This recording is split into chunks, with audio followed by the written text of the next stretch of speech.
Welcome back to another episode of Cosmic Conversations. I'm your host, Julia Phoenix, and this is your source for expansive conversations and timeless wisdom to help you navigate the deeply spiritual and wildly cosmic experience of being a human being on planet Earth. Well, today, we're going to see if I can get through this episode without crying. I think probably not.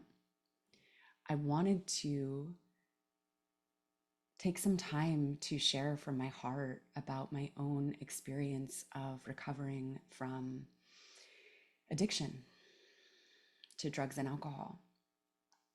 And at the time that I'm recording this, it is Valentine's Day, and I'm celebrating today 15 years clean and sober from drugs and alcohol, which is absolutely wild to me. I mean, I can't even believe that I have done anything in my life for 15 years, let alone this, and some people say, wow, that's so cool that you have Valentine's Day as your sobriety birthday. Did you choose it? And the answer is no. I did not. The last day that I used was February 13th, 2009.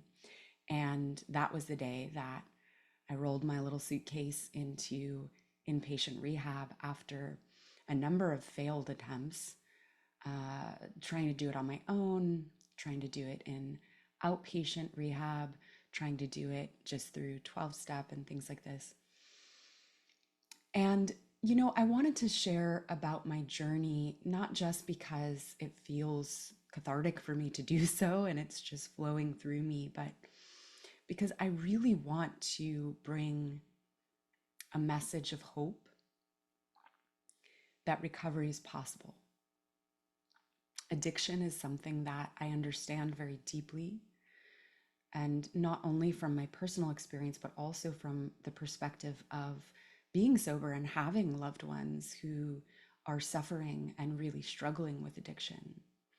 And I have such a heart for, there it is. I have such a heart for people who are struggling in that way. I understand what it takes. I understand the isolation and the secrecy and the shame. I understand how scary it can feel when something has gotten out of control to the point where it now controls you. And you don't want to do it really, but you can't stop.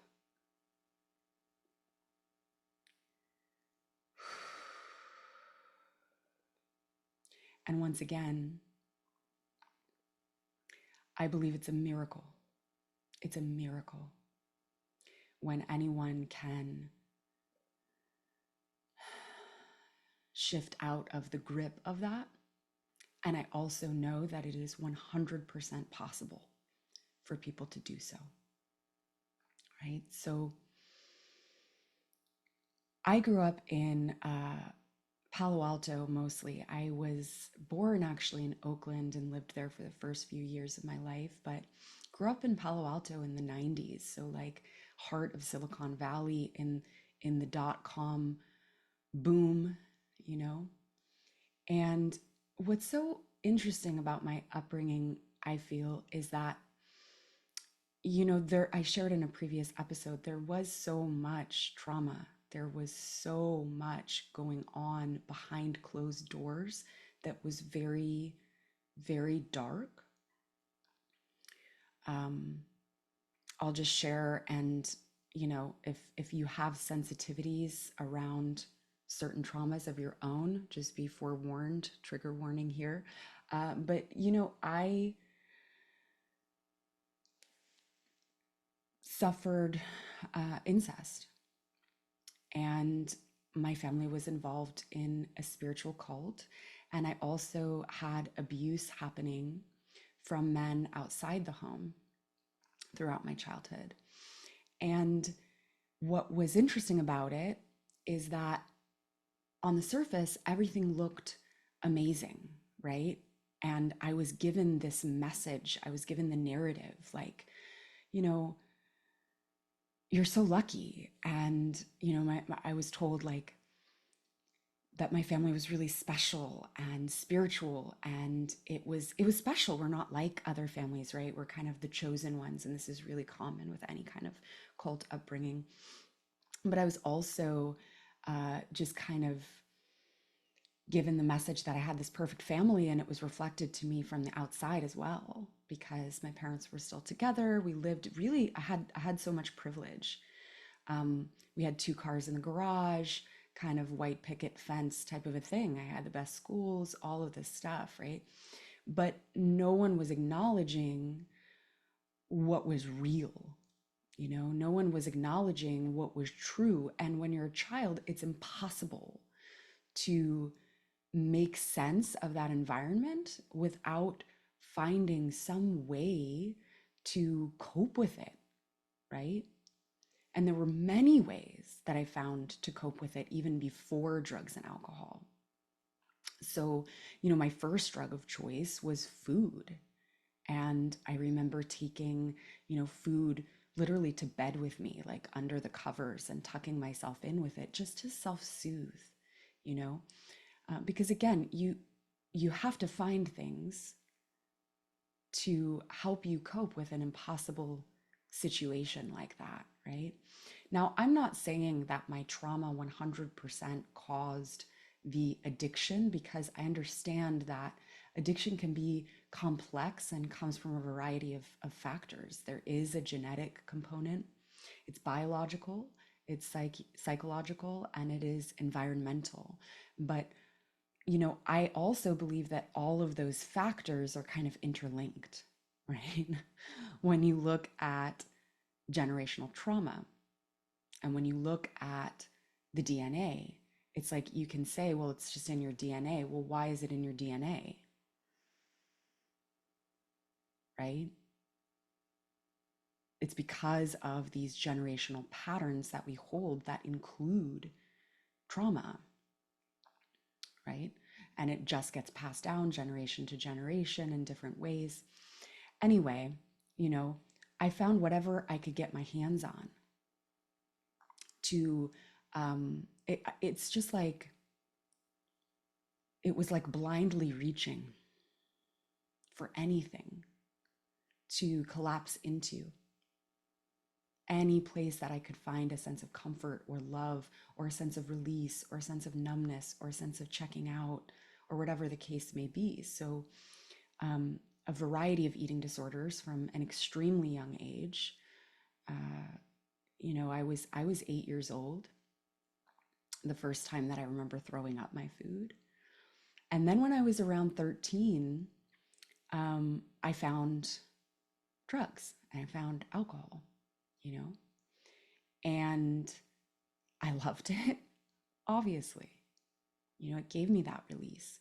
It also gave me a sense, especially at that time, like when I first started, it gave me this sense of being able to connect, right? Being able to connect with my peers, to feel this sense of relief from like the chronic anxiety I felt about my experience of being me, and this is a really common thing that addicts and alcoholics will share. Like just this discomfort in your own skin and this need to get out of it, and this feeling like you can't connect with anyone or anything. It's like there's this invisible wall, this chronic emptiness, this loneliness, this sense of being different, you know, not able to connect, right?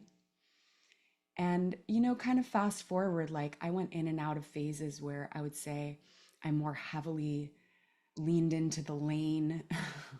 Like addiction, I see addiction like a it can be like a 5-lane highway, and you could switch lanes at any time. So I was switching all over the place, and I spent periods of time where I was more deeply embroiled in my eating disorder, and then I spent periods of time where it was relationships, it was men, it was drugs.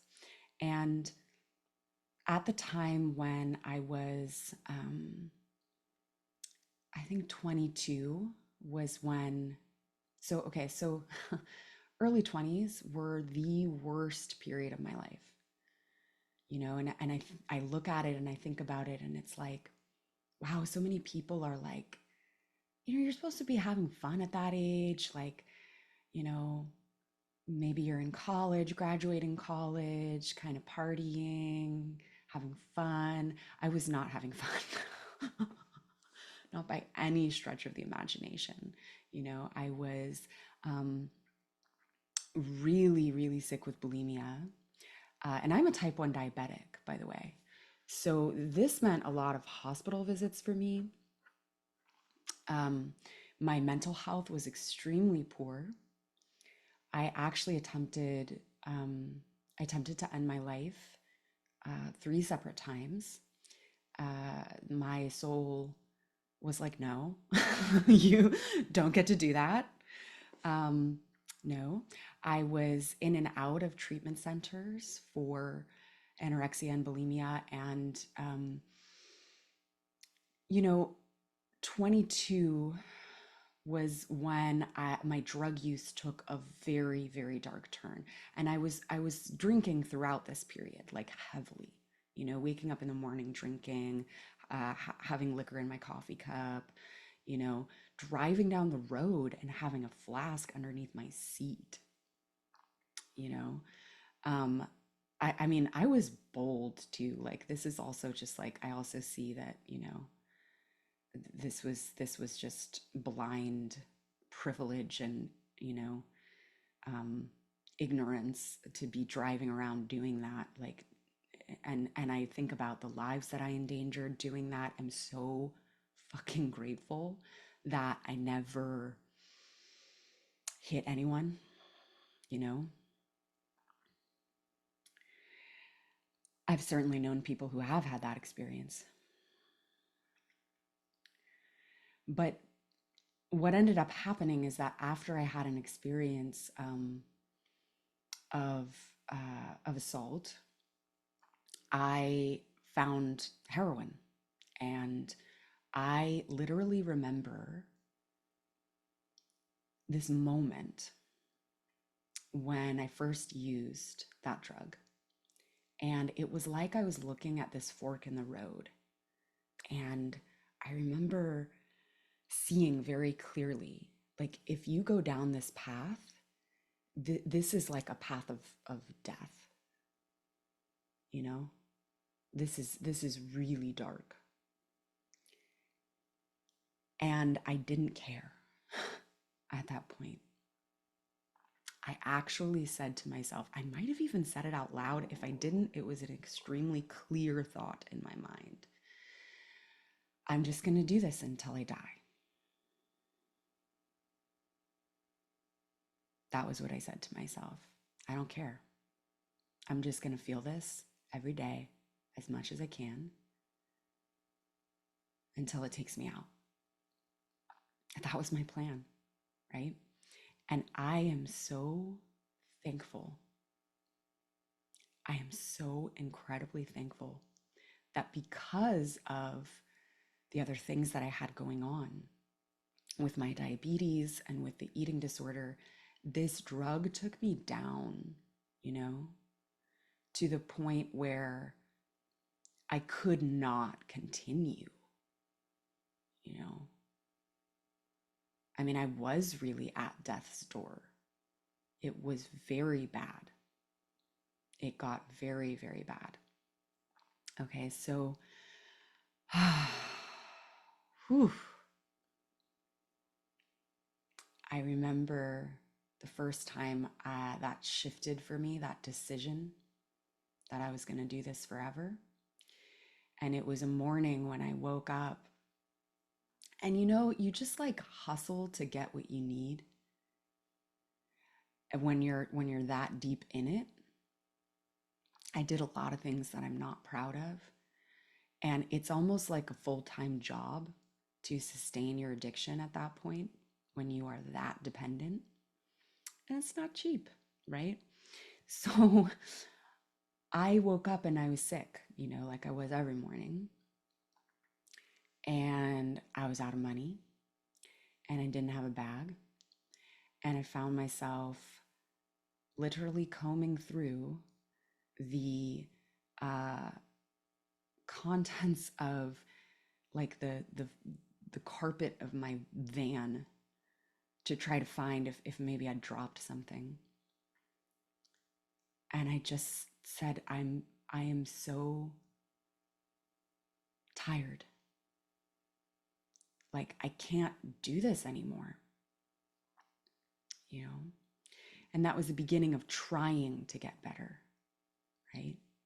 Trying to get better. So like I said, I went to outpatient. I went to 12 step. I did a lot of things to try to get better.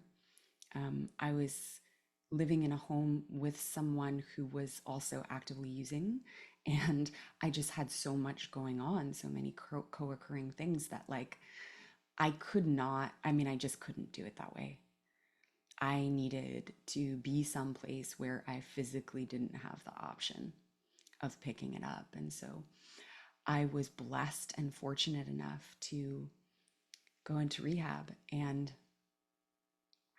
it was the greatest turning point in my life, you know, February 13th, 2009. Talk about a real fork in the road, you know. And it's not like I had this moment where I was like, you know what? I am going to stop doing this. I'm going to pull myself up by my bootstraps and I'm going to, toss this in the river and no more. Like, no, it was literally just like, I don't know what to fucking do. Like, I need help. And I really surrendered. I didn't want to go into that center. It was terrifying, actually, you know? And it was so uncomfortable and it continued to be really an uncomfortable experience, right? But it was also a really positive experience in a lot of ways. There were elements of the experience at that treatment center which were really, really difficult, you know? Um, it wasn't the warmest, fuzziest place, you know? And I got called out frequently, you know, really called out, having to look at the truth of my patterns, the truth of my addiction and what I was doing. And I met a man in this space. His name was Jim, my counselor in rehab, who I think of every year around this time, who was like an earth angel to me. And he unfortunately passed away, I think in 2015. So he's like an angel in my life still. But at the time, as firm as he was with me, you know, as real and as blunt as he was with me, sometimes in ways that were really uncomfortable to receive, he believed in me. He believed in my capacity to get better. And he was the first person to actually tell me in a way that I could hear and in a way that I really believed that I was smart. Like, I didn't know that. He helped me believe that. And he told me that, you're gonna you're gonna overcome this thing. Like, you're gonna make it. I've been doing this a long time and I could tell that you're gonna make it.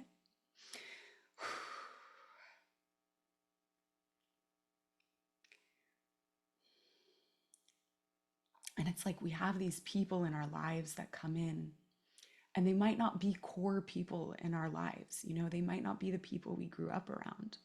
They might not even stay for a real long time. It's a relatively short time period in my life, but they can have this impact, you know, where it can imprint you, like the words that they say to you, the way that they show up in the moment that they do can imprint you with new beliefs, can open up new doors for you, can help you to see that, maybe there's this other life for you, and maybe like it's worth trying to find that life. And so it was a clear decision that I made, where it was like, I know where this other path leads, right? I saw it and I experienced a lot of it. I don't know where the path of sobriety leads me, but I'm willing to find out. I'm willing to find out. And I'm going to show up every day and do whatever it is that is asked of me to walk that path and to find out, right? I had another counselor in there that I didn't like very much. A woman. Speaking of calling me out, she was way harsher with me, you know? And I really feel like with drugs and alcohol, my process of recovery from drugs and alcohol was really different from my process of recovery with eating disorders, because I found that eating disorders, there was a softer element required for me there. There's a lot more gentleness required. There's a core component of like self-love that was foundational for me, even in the very early phases of my recovery from that particular condition. But with drugs and alcohol, I feel like there tends to be a lot of sort of shaking you awake, because and it can be a bit more harsh, it can be a bit more intense, because it's like it's just what's needed, and it's like you're gonna die, at least in my situation. It's like you've got to see the reality of this, right? And so I'm grateful for that. Anyway, this woman, she gave me this assignment one day, that I was to look myself in the mirror and tell myself that I love myself. And as was my pattern at the time, I sort of said, yes, like, okay, I'll do it. And then I totally did not. And I didn't really know why I wasn't doing it. I mean, it felt a little cheesy, but she would ask me every morning for a little while, like when I saw her, like, hey, did you do your I love yous in the mirror? And I was like, no. She kept telling me to do it. So I was just trying to get this woman off my back. So one morning, I did do it. I looked myself in the eyes in the mirror. And actually, at first, I couldn't really hold eye contact. So I was darting all around, and I just whispered, like really quietly at first. I said, I love you, Julia. And then I said it a little louder. I love you, Julia. And I locked eyes with myself in the mirror. And it was like this moment of clarity that I can't describe. I saw like this beautiful person, this girl, just like this scrappy 23-year-old girl who had been so hurt and was now so hell-bent on hurting herself. It was like in that moment, I felt the impact of how I had been treating myself.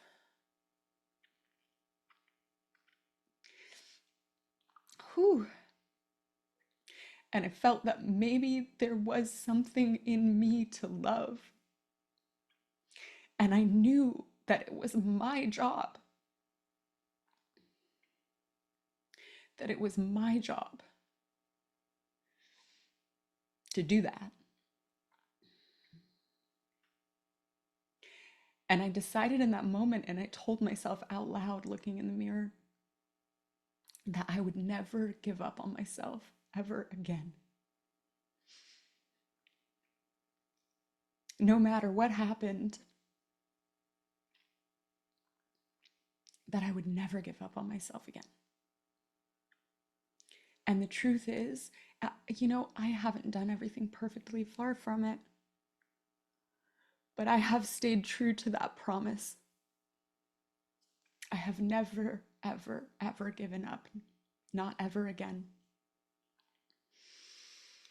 Whew. I'd love to say that the journey from there was all roses and gumdrops and rainbows. And it wasn't. The reality was I was really struggling with my eating disorder at the same time as, trying to stay sober. And this facility just did not have the resources to help me navigate that. And unfortunately, what ended up happening was that, I was still expressing in my eating disorder while trying to get sober. They essentially told me, if you keep doing that, we're going to have to kick you out. In fact, I actually remember they gave me something to sign saying that I would never do that again, or else I was going to be kicked out. And I signed it knowing that I couldn't keep that promise. And so when they inevitably asked me to leave, I understood, even though it sucked and it was really painful. And I did leave, and I found a sober living situation. There were 16 women living in this little house. Majority of them had come. I mean, it was a county funded program. The majority of them had actually come from jail or prison. And we had one bathroom. And that was a challenging experience, really challenging experience living there. I was very involved in 12-step at this time. And once again, there were earth angels that showed up for me. And the truth is, I was carried on so many levels through that experience. And I also showed up and I met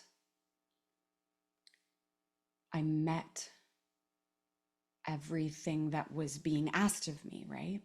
To the best of my ability. So it's not that there's no participation that's involved. There's definitely participation that's required, but what's required first and foremost, and you'll see this if you do, work with the 12 steps, what's required first and foremost is like surrender. People like to tell me, like, you must have had a lot of willpower. And I'm like, absolutely not. It's not willpower. It was surrender and it was willingness. And it was commitment and it was devotion. And it was allowing myself to be carried. It doesn't mean it was easy. It wasn't fucking easy. And guess what? I got kicked out of my sober living environment also because of my eating disorder. And it was years into my sobriety journey before I was actually able to put that down. And I think that's also a really important piece to share, because there's a lot of people who are trying to get clean, trying to get sober, and maybe they have other addictions going on and they think, well, it's all the same, or they're told, I was told this by some people, or they actually believe that, it's not really sobriety. You're not really sober if you're doing that. Bullshit. If you're sober, you're sober. And you address the things that you need to address in the order of importance, in the order that's being presented to you of like what is,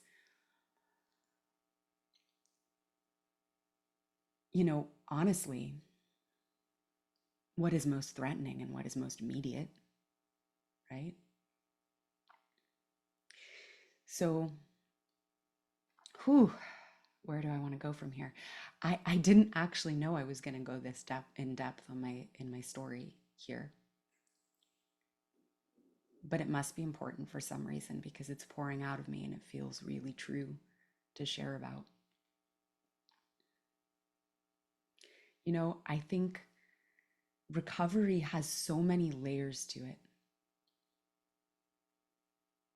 And everyone's path is different in a lot of ways. I had a lot of success, like I said, with 12-step programs. I know not everyone does.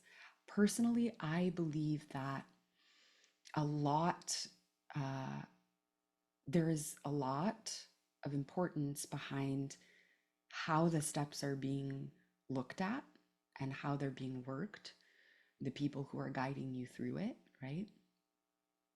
Because there's not just one way, you know, and it's a template. For me, it was really, really helpful, you know. Again, I believe everyone's journey can be different, but I also believe that there are core, just foundational things. There are lessons, there are frequencies that you sort of need to develop and that you sort of need to really expand and lean into. Because of my journey with sobriety, I learned how to take responsibility. I learned how to see myself as an agent of choice, you know? I learned how to look at my part in situations. I learned how to take accountability for behaviors, you know, and things that I had done and things that I maybe did. I learned how to commit, you know, I learned how to keep showing up. One of my favorite quotes is from Woody Allen, and I think he says it's like 98% of life is just showing up. And that's been my experience in my recovery journey. I had a mentor at a certain point in time in my recovery journey, and I've had multiple mentors, all of whom hold an incredibly sacred space in my heart. I had a wonderful mentor who told me, you know, Julia, all you've got to do is your 1%. And God will meet you with the other 99, but you got to do your 1%, right? So every day I asked myself, like, what does my 1% look like today? It might be picking up the phone and calling someone when I needed support. It might have been helping someone. Like I learned, this is the other thing, I learned the value of service.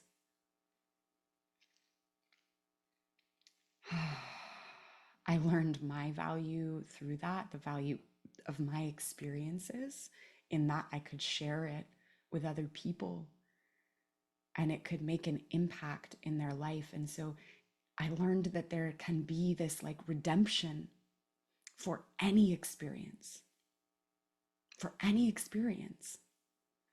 in being able to share it. There's so much alchemy in that, being able to share it in a way that opens something for someone else, or in a way that they can relate to it, in a way that they can see themselves and say, oh, like that's like me, except for you're not sitting in that place anymore, you're over here, so maybe that's possible for me.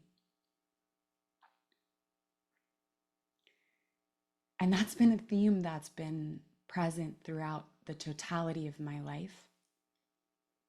And it informs the work that I do today with people as well. Obviously, you know, I have a business now, so it's a little different. But this value behind service is something that I will always have access to now. And I'm so grateful for that.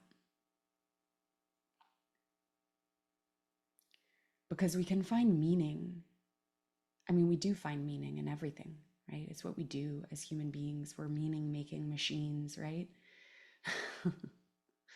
Maybe some of us more so than others. I'm one of those people where I need to find the meaning in everything. And you can attach a negative meaning to all kinds of things that happen to you, all kinds of things that you walk through in this life. But when you share it and help someone, it changes the meaning of the experience. How magical. What a magical form of alchemy.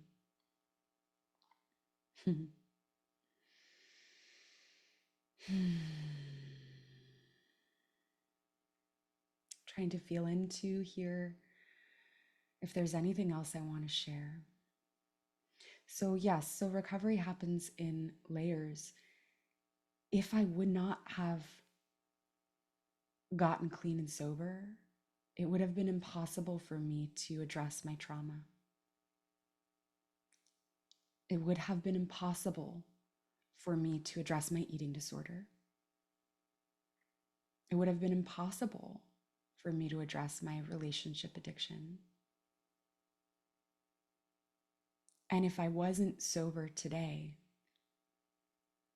it would be impossible for me to have the life that I do now. And so it's not always something that I give gratitude for, but I could give gratitude for it every moment of every day. And every time I have a birthday, a sobriety birthday, it's the opportunity for me to come back to that. And remember that love is real. I know that sounds so cheesy, but that's where it takes me. And remember that no matter what, I'm being guided, no matter what, I'm being led. Another mentor of mine used to tell me, God didn't take you this far just to drop you on your ass, and I pull on that, right? I don't believe there's anything you can't come back from in this life. I really believe that. And it might be a slow process. It might require a lot of you.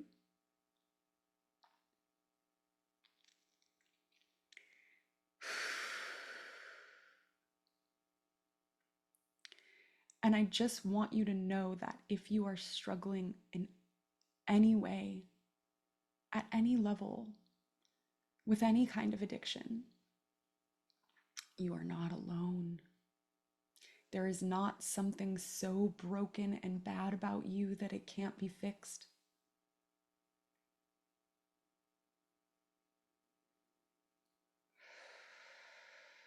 In fact, there's nothing broken about you. There's nothing bad about you. Your brain, your neurology, your nervous system, your genetics have you wired in a certain way.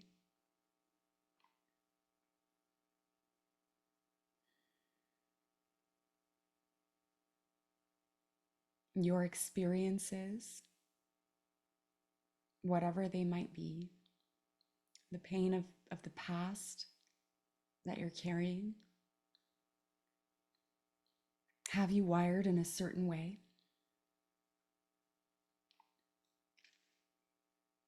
And you deserve to have help.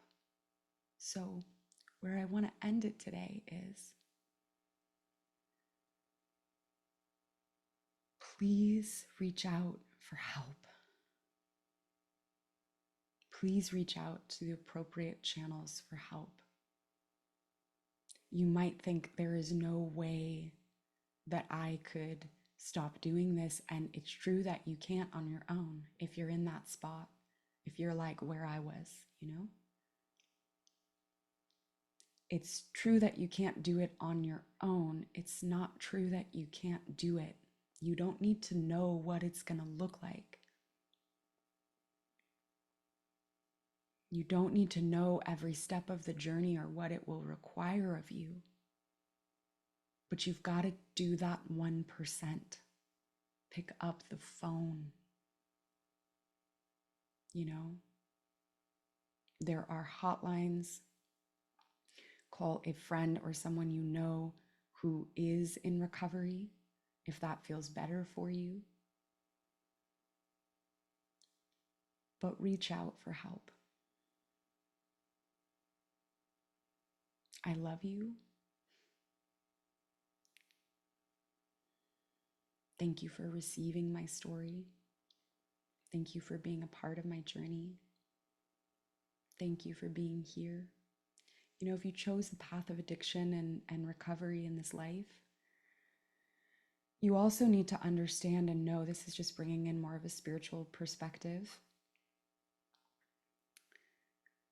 You need to understand and know that, like, you are transmuting this template of addiction for your lineage and for the collective.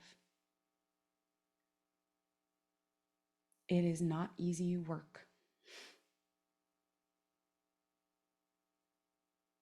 It's a brave soul that chooses that path.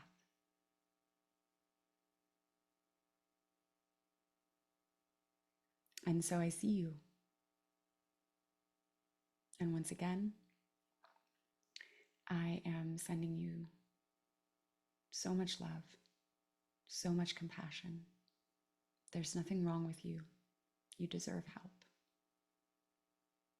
And I will see you next time.